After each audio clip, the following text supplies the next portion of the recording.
Hi friends, அஸ்ஸலாமு அலைக்கும். இன்னைக்கு ஹோம்மேட் டொமேட்டோ சாஸு எப்படி செய்கிறதுங்கிறத பார்க்கலாம். ரொம்ப சிம்பிளான ரெசிபி தாங்க சாஸு. நம்ம வீட்டிலே செஞ்சு கொடுத்தோம்னா ரொம்ப ரொம்ப ஹெல்த்தியும் கூட, ஹைஜீனிக்காகவும் இருக்கும், குழந்தைங்களுக்கும் ரொம்ப ரொம்ப நல்லது. இது நான் இன்றைக்கி ஒரு 1/2 கிலோ தக்காளியில் தான் நான் செஞ்சு காமிச்சிருக்கிறேன். ஃபஸ்ட்டு தக்காளி இந்த மாதிரி நல்லா கழுவிட்டு சின்ன சின்னதாக 2ஆக கூட கட் பண்ணிக்கோங்க. 2ஆக கட் பண்ணணும். இதில் ஒரு பெரிய வெங்காயம் 4-5 கட் பண்ணிக்கோங்க. அதுலேயே பூண்டும் ஒரு 5-6 பூண்டு போட்டுக்கோங்க. அப்புறம் வரமிளகா ஒரு காரத்துக்கு ஏற்ப, ரொம்ப அதிகமாக இதுக்கு காரமெல்லாம் போடக்கூடாது. ஒரு 3-4 வரமிளகா போட்டால் போதும். இது எல்லாத்தையுமே போட்டு ஒரு டம்ளர் தண்ணி ஊற்றி நல்லா வேக விட்டுருங்க. ஒரு சிலர்லாம் குக்கரில் போட்டு வேக வைப்பாங்க, தேவையில்லை, நம்ம இதுலேயே வேக வச்சுக்கலாம்.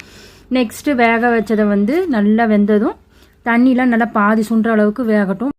வெந்ததும் நல்லா ஆறட்டும். ஆறினதுக்கு பின்னாடி இதை ஒரு மிக்சி ஜாரில் நல்லா நைஸாக அரைச்சிக்கலாம். அரைச்சதுக்கப்புறம் இதை வடிகட்டுறதா இருந்தாலும் வடிகட்டிக்கோங்க. இன்றைக்கி நான் வடிகட்டலை, அப்படியே போட்டுக்கிட்டேன்.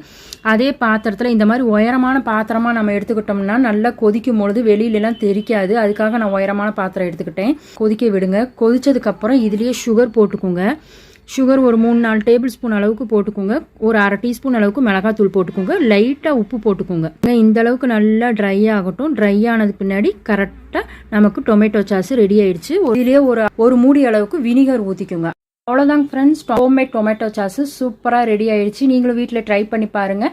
இந்த டொமேட்டோ சாஸ் வீட்லேயே செஞ்சு கொடுப்போம். நம்ம பாட்டிலில் வாங்கி கொடுக்கறதுக்கு ரொம்ப ரொம்ப சூப்பரான டொமேட்டோ சாஸ் ரெடி.